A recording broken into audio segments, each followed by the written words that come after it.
When Gord is finished unbuckling, and we'll get him some water. He'll be a bit dehydrated, but what a performance. He just loves doing this. He's been wanting to fly all day, and luckily the airplane was over at Simcoe very good. Ladies and gentlemen, please put your hands together for him. Here he is, Gordon Price. Mesdames et messieurs, Gordon Price, 74 cents.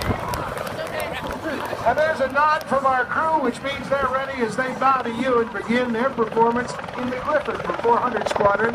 Major Glenn Wolfson and crew now sliding down sideways. And again, with these rotating wings, 4 of them above, and that counter-rotating, that tail rotor behind them to stop it from spinning around the opposite direction from the torque of those 2 big engines. This is an incredible flying machine. It's an important one to the Canadian military. Helicopters are a whole other way of flying.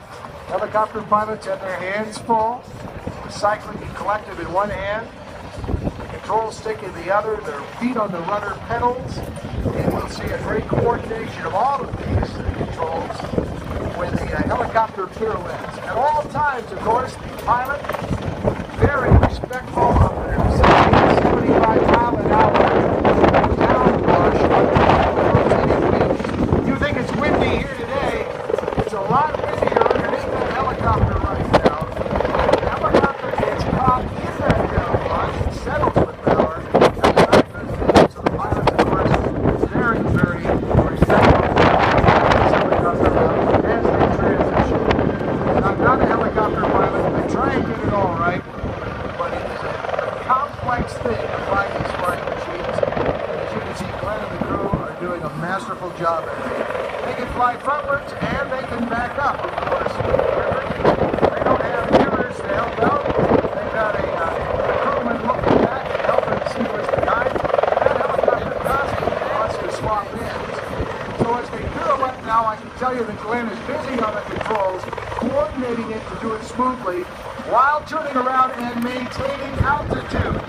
This is very difficult, but it speaks to the training of our pilots and Canadian forces, and also this amazing flying machine built in Bell-Textron near Bell, Quebec, just north of Montreal. Alors que ça a l'air tellement facile et gracieux, le balai que nous fait le TR-146 Griffon, laissez-moi dire que le pilote, à chaque instant, chaque fraction de seconde sont comptées. Il doit coordonner ses mouvements sur chacun de ses membres est occupé. Un sur le collectif, l'autre sur le manche à balai, et bien entendu sur les ballonniers.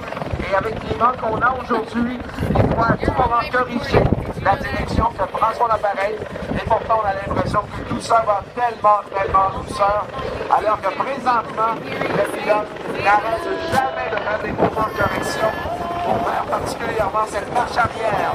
On commande 12 000 morceaux en rotation présentement, 12 000 pièces mobiles. C'est quelque chose d'assez impressionnant et tout en grâce. Un rapport de voir des appels, des hommes et les femmes des forces canadiennes savent qu'ils doivent compter sur le CH-146 Griffon pour se rendre à destination et à relever leur base de toute sécurité. Qu'il s'agisse de porter secours à des civils dans le Grand Nord ou d'acheminer des secours au Kosovo, l'hélicoptère